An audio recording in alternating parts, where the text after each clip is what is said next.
You know that feeling after you eat? Sometimes you just get a tummy ache or feel really, really sleepy. Yeah, that sudden drain of energy. Exactly. And you might wonder, was it something I ate?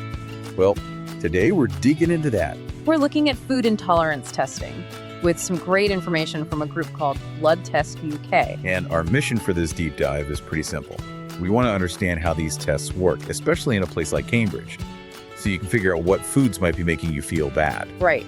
And to start, we have to clear up something really important. A food intolerance is not a food allergy. They're two very different things. Okay, this is a big one. An allergy is that fast, scary reaction, right? Exactly. Super fast. An intolerance, on the other hand, is much sneakier. It's a slow reaction. You might feel bloated or tired or get a headache, but it could be hours or even days later. Which makes it almost impossible to figure out on your own. It does, and that's where the testing comes in. And the source we're looking at, Blood Test UK, is based in Cambridge, which is kind of a special place for this. Why is it there? What's special about Cambridge? Well, it's a huge center for science and medicine. The universities, the doctors, they all work together there. It's like a smart city for health, so the tests they do are really, really good. So you know you're getting some solid science behind it. You do. Okay, so how does the testing actually work? What do they do? There are a few ways, but the main one we're looking at is a blood test. Right.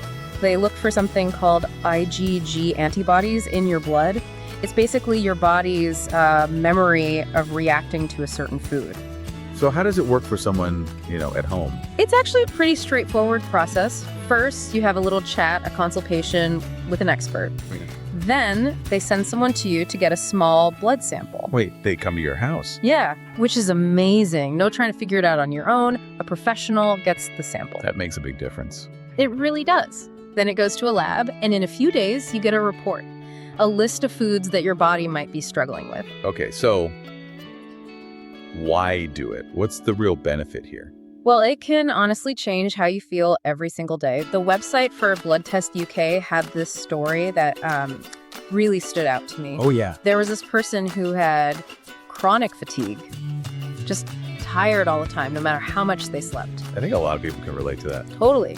So they did the test, and it showed a really strong reaction to gluten and dairy. Wow. So they stopped eating those things, and their energy it came back. It wasn't magic. It was just taking away the thing that was making their body work so hard. So it's not just about an upset stomach. It's about your energy, your mood, your whole life, really. Exactly. You feel happier, you have more energy to work or play, and you might even save money. How do you save money? Well, think about it. If you're healthier, you're not buying as many medicines or going to the doctor as often to chase down symptoms. You're fixing the root problem. That's a great point. It's an investment. It is an investment in feeling good.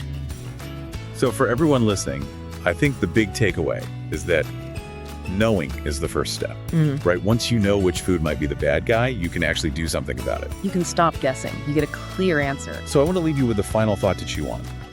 If you feel tired or bloated tomorrow, ask yourself, do you know for sure what caused it, or are you just guessing? Knowing the answer can change everything. A huge thank you to Blood Test UK for the info today. We'll catch you on the next deep dive.